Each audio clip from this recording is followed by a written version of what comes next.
जरा सोचिए, आप अपनी गाड़ी कमाई से जमीन खरीदते हैं, रजिस्ट्री भी हो जाती है, लेकिन जब बात सरकारी कागजों में अपना नाम चढ़वाने यानी दाखिल खारिज की आती है तो आप अंचल कार्यालयों के चक्कर काट काट कर थक जाते हैं। कभी एक छोटी सी स्पेलिंग मिस्टेक के नाम पर तो कभी किसी मामूली तकनीकी खामी का बहाना बनाकर आपके आवेदन को कूड़ेदान में डाल दिया जाता है। लेकिन सस्पेंस सिर्फ इतना नहीं है, असली धमाका तो तब होता है जब सरकार को पता चलता है कि पूरे बिहार में एक दो नहीं बल्कि पूरे 3,10,000 से ज्यादा दाखिल खारिज के आवेदन सिर्फ डिफेक्ट चेक यानी स्क्रूटनी के नाम पर सरकारी बाबुओं की टेबलों पर धूल फाक रहे हैं। आखिर बिहार की इस पूरी व्यवस्था को अचानक किसने और क्यों हिला कर रख दिया?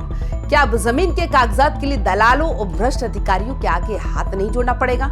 तो चलिए सीधे मुद्दे पर आते हैं और बात करते हैं बिल्कुल टू द पॉइंट। आज के हमारे इस बेहद खास विश्लेषण में हम केवल उस आदेश की ऊपरी खबर आपको नहीं बताएंगे, हम गहराई से खंगालेंगे कि आखिर क्यों राजस्व एवं भूमि सुधार विभाग को अचानक इतना सख्त रुख अपनाना पड़ा। विभाग के मंत्री डॉक्टर दिलीप कुमार जायसवाल और सचिव जयसिंह के इस नए फरमान के बाद अंचलाधिकारी यानी सीओ और राजस्व कर्मचारियों की रातों की नींद क्यों उड़ गई है। हम बात करेंगे कब, क्यों, कहां, कैसे इस खेल को कौन सा नियम लागू किया गया जिससे आप भ्रष्ट अधिकारी चाह कर भी आपके आवेदन को बेवजह रिजेक्ट नहीं कर पाएंगे। और सबसे बड़ी बात, अगले 15 दिनों के भीतर जो विशेष अभियान चलने जा रहा है उसके बाद बिहार में जमीन विवादों की सूरत आगे क्या बदलने वाली है। तो हमारे साथ बने रहिए, क्योंकि आज बिहार के जमीन महकमे से जुड़ी इस सबसे बड़ी और राहत देने वाली खबर का पूरा सच आपके सामने आने वाला है। नमस्कार, आप देख रहे हैं वाईबीएन बिहार झारखंड। मैं हूँ आपके साथ मुदिता त्रिपाठी, लेकर आई हूँ आपके लिए टू द पॉइंट। बिहार में जमीन का मामला हमेशा से सबसे ज्यादा संवेदनशील और विवादों से घिरा रहा है। अगर हम बात को बिल्कुल टू द पॉइंट समझे तो राज्य के राजस्व एवं भूमि सुधार विभाग के सामने इस समय सबसे बड़ी चुनौती लंबित पड़े आवेदनों का पहाड़। पूरे बिहार में लगभग 3,10,000 ऐसे दाखिल खारिज के आवेदन हैं जो सिर्फ डिफेक्ट चेक यानी शुरुआती जांच के स्तर पर अटके हुए हैं। अब सवाल उठता है कि अचानक इतनी बड़ी संख्या में आवेदन पेंडिंग कैसे हो गए। इसके पीछे की जमीनी हकीकत यह है कि पिछले कुछ समय में राजस्व कर्मचारियों और अंचल अधिकारियों के सामूहिक अवकाश यानी हड़ताल और छुट्टियों की वजह से स्क्रूटनी का काम पूरी तरह से ठप पड़ गया था। कर्मचारी दफ्तरों से नदारद थे और आवेदनों की फाइलें कंप्यूटर के सिस्टम में डंप होती चली गई। लेकिन बात सिर्फ छुट्टियों की नहीं है, पर्दे के पीछे का सच ये भी है कि अंचल कार्यालयों में बैठे कुछ बाबू और अधिकारी जानबूझकर इन आवेदनों को लटका कर रखते थे ताकि आम जनता परेशान हो और उनकी अवैध कमाई का रास्ता साफ हो सके। लेकिन इस बार सरकार ने इस पूरे ढर्रे को बदलने का मन बना लिया है और सीधे जिलाधिकारियों यानी समाहर्ताओं को पत्र भेजकर इस पूरी लापरवाही पर लगाम लगाने का आदेश दे दिया। इस पूरे प्रशासनिक एक्शन के पीछे सम्राट सरकार के साथ निश्चित पार्टी का वो सबसे बड़ा लक्ष्य है जिसे ईज ऑफ लिविंग यानी आम लोगों के जीवन को आसान बनाना कहा जाता है। जब तक एक आम आदमी को अपनी ही जमीन का मालिकाना हक पाने के लिए सरकारी दफ्तरों की खाक छाननी पड़ेगी, तब तक ईज ऑफ लिविंग का ये सपना सिर्फ कागजों पर ही रहेगा। इसी बात को ध्यान में रखते हुए विभाग के मंत्री डॉक्टर दिलीप कुमार जायसवाल ने अब सीधे कमान अपने हाथ में ले ली। पॉलिसी के स्तर पर अब ये साफ कर दिया गया है कि दाखिल खारिज की प्रक्रिया को हर हाल में सरल, पारदर्शी और जवाबदेह बनाना ही होगा।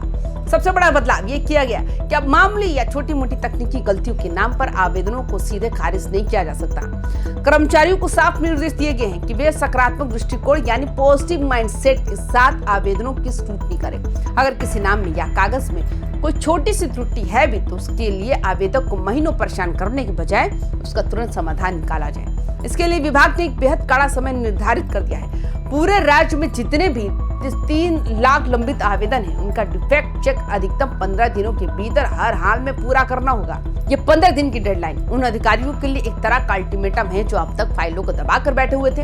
अक्सर अंचल कार्यालयों में ये देखा जाता था कि कोई राजस्व कर्मचारी पैसे न मिलने पर या किसी और वजह से आवेदन में कोई भी मनगढ़ंत कमी निकाल देता था और उसे सीधे रिजेक्ट करके आवेदक को वापस भेज देता था। गरीब जनता को पता भी नहीं चलता था कि उसका आवेदन क्यों रद्द हुआ।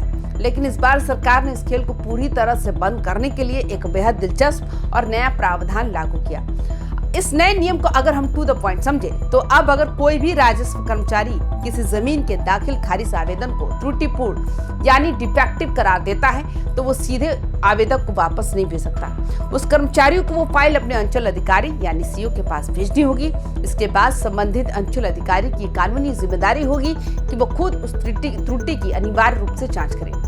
अगर सीओ को जांच में ये पता चलता है कि कर्मचारी ने जो कमी निकाली है वो अनुचित है या जानबूझकर परेशान करने के लिए निकाली गई है, तो वो आवेदन सीधे आवेदक को वापस नहीं जाएगा, बल्कि सीओ उस फाइल को दोबारा उसी कर्मचारी को वापस भेजेगा और आदेश देगा कि इसे तुरंत स्वीकार करके आगे की प्रक्रिया पूरी की जाए। इस एक नियम से कर्मचारियों की वो मनमानी पूरी तरह से खत्म हो जाएगी जिसके दम पर वो दलालों के जरिए चांदी काटते थे।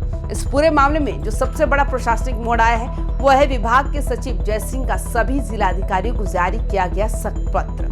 उन्होंने साफ कर दिया कि इस कार्य को सरकार की सर्वोच्च प्राथमिकताओं में रखा जाए। इसके लिए पूरे बिहार के सभी जिलों में एक विशेष अभियान चलाया जाएगा ताकि इन 3 लाख मामलों का त्वरित निष्पादन यानी तुरंत निपटारा हो सके। बात सिर्फ अभियान चलाने तक ही खत्म नहीं होती। इस बार सरकारी कागजी दावों से आगे बढ़कर जमीनी हकीकत देखना चाहती है। इसलिए जिला अधिकारियों को निर्देश दिया गया है कि वे इस अभियान की दैनिक मॉनिटरिंग यानी डेली रिपोर्टिंग सुनिश्चित करें। हर दिन किस अंचल में कितने आवेदनों की जांच हुई, कितने स्वीकार किए गए और कितने लंबित रहे, इसका पूरा डेटा हर शाम जिला मुख्यालय और वहां से सीधे पटना के मुख्य विभाग को भेजा जाएगा। ये पूरी कवायद इसलिए जरूरी हो गई है क्योंकि बिहार सरकार बहुत अच्छे से जानती है कि राज्य में होने वाले अपराधों और मर्डरों के मामले में से करीब 60 से 70% मामलों की जड़ कहीं न कहीं जमीन विवाद ही होती है।